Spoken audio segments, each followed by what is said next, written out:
Arrays are special type of objects in JavaScript. In order to create an empty array, all we have to do is simply create a variable here. I will put my array as a name and open square brackets.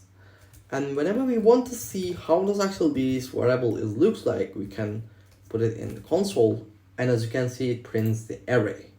But as you can see, there's another thing inside this array. There's the length. The length is 0 because this array is empty right now.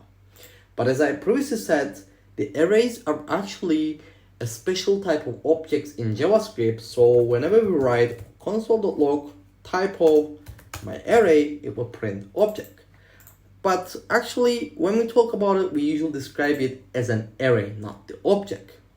The benefits of the array is that it can store multiple values at once. For example, we can create a single variable like my array2, and we can put number, string, and a boolean value, even an object, an array, or if you want, we can create a function inside it as well. So, for example, hello. So whenever we print these variable, or let's say this array, we can see this array has 6 different elements inside and the length is 6. If you want, you can write console.log my array length, and it also prints 6.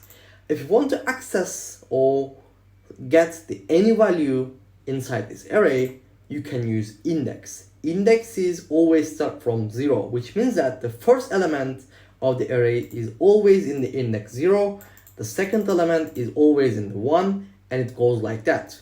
For example, you can write console.log my array 0, and it will print you 1 because the element in index 0 represents 1. If we change it to the 1, it will represent the second element. That's all.